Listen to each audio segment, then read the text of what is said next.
Welcome to my YouTube channel Tiluj vlogs. यहाँलाई मेरो तिलुज blogs YouTube च्यानलमा स्वागत छ।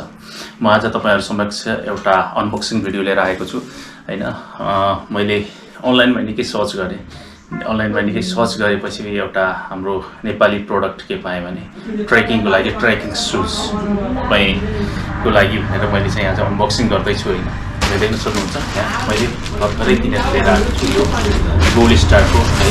यहाँ देख्न सक्नुहुन्छ नेपाली प्रोडक्ट गोल्डस्टारको ट्रेकिङ सुज हैन। मैले यो ग्रीन ओलिभ कलरमा लिएर आएको छु। अनबक्सिङ गरौँ। यो प्लास्टिकलाई मैले साइडमा राख्दिनु। तपाईँ देख्न सक्नुहुन्छ यो एउटा अलि ब्याग चाहिँ खासै त्यति आकर्षक देखिएको छैन। यो चेपिएर होला सायद हैन। देख्न सक्नुहुन्छ यहाँ जी गोल्डस्टार है। गोल्डस्टार यो ब्रान्डको के छ त तपाईँ देख्न सक्नुहुन्छ गोल्डस्टारको यो ट्रेकिङ सुज। मैले पछाडि राख्दिएँ। यो गोल्डस्टारको ट्रेकिङ सुज हैन। हामीले नर्मली पनि ट्रेकिङ सुज भनेपछि 8-10 हजार पर्न जान्छ है। तर यो गोल्डस्टारको तपाईँ देख्न सक्नुहुन्छ एकदम कम्फर्टेबल छ है। जी गोल्डस्टार तपाईँ त देख्न सक्नुहुन्छ। यो के त भन्दा स्पेसल्ली ट्रेकिङको लागि नेपाली ट्रेकर्सहरूको लागि हैन। यो मैले अनलाइन सर्च गर्दा कस्तो पाएँ भन्दा नेपालमा भन्दा पनि यो इन्डियामा बेसी सेल भएको चाहिँ मैले पाएँ है। यसको जुन यो प्रोडक्टको बारेमा इन्डियाले एउटा के अफवाह फैलाएको रहेछ भने made in India GoldStar trekking shoes made in India भनेर चाहिँ एकदम यो हल्ला फिजाएको रहेछ हैन। यो मेड इन इन्डिया नभएर यो नेपालको एकमात्र एकदम पुरानो गोल्डस्टार हो। माओवादी सङ्कटकालमा पनि गोल्डस्टारले निकै प्रोडक्टहरू निकालेको थियो हैन। त्यति बेला गोल्डस्टारको जुत्ता लाएर हिँड्नेलाई माओवादी भनेर पनि सेनाले चाहिँ निकै केरकार गर्ने हामीले चाहिँ थाहा पाएकै कुरा हो हैन। यो गोल्डस्टार सुज ओलिभ कलरमा छ हैन।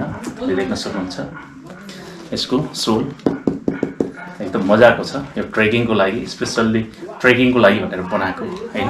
यो अब तपाईहरु सोच्नु होला ट्रेकिङ सुज किन देखायो भनेर चाहिँ सोच्नु होला तपाईहरुले हैन। गेस गर्नुहोस् त तपाईले यो ट्रेकिङ सुजको बारेमा हैन। के त भन्दा अब यो ट्रेकिङ सुज मैले किन लिएर आएँ भन्दाखेरि अब म नेक्स्ट तपाईहरुले एपिसोड देख्न सक्नुहुन्छ। म पक्कै पनि ट्रेकिङ जानेछु हैन। त्यसको लागि मैले तयारीको लागि यो ट्रेकिङ सुज लिएर आएको हैन। तपाईले देख्न सक्नुहुन्छ एकदम मजाको छ कम्फर्टेबल। अरु 8-10 हजार पर्छ हैन यसको मूल्य।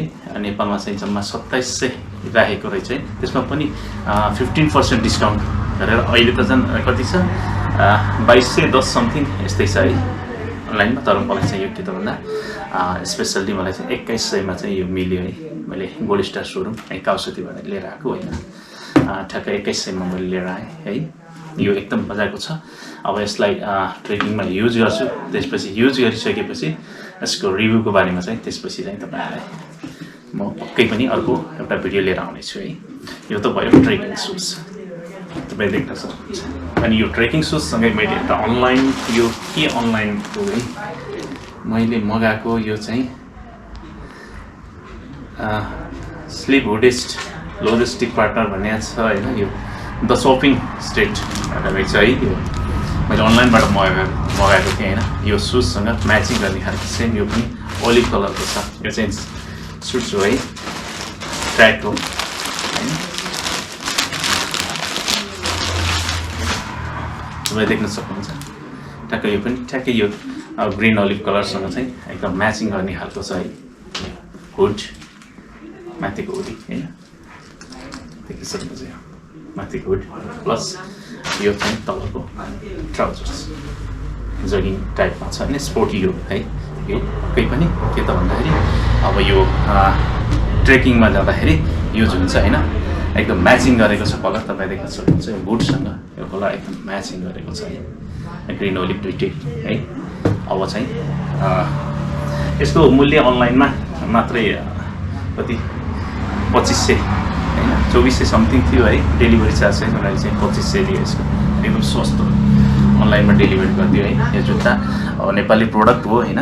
गोल्डस्टार तपाईहरु सबैलाई थाहा भएकै कुरा हो यो इन्डियामा नेपालमा भन्दा पनि इन्डियामा निकै चर्चामा रहेछ है इन्डियनहरुले चाहिँ यो मेड इन इन्डिया भनेर चाहिँ निकै हल्ला फिजाइरहेको छ तर यो मेड इन इन्डिया नभएर मेड इन नेपालको सुज हो हैन गोल्डस्टार सुज अब नेक्स्ट एपिसोड म तपाईहरुलाई ट्रेकिङ जाँदाखेरि पक्कै पनि ट्रेकिङको बारेमा हैन रमाइलो कुराकानीहरु गर्दै छौं भन्दै आजको यो अनबक्सिङ यो स्पेशली चाहिँ thanks to the Goldstar company हैन गोल्डस्टार कम्पनीले यति राम्रो प्रोडक्ट उत्पादन गरेकोमा गोल्डस्टार कम्पनीलाई थ्यांक्स भन्दै आजको यस एपिसोडबाट चाहिँ बिदा चाहन्छु धन्यवाद।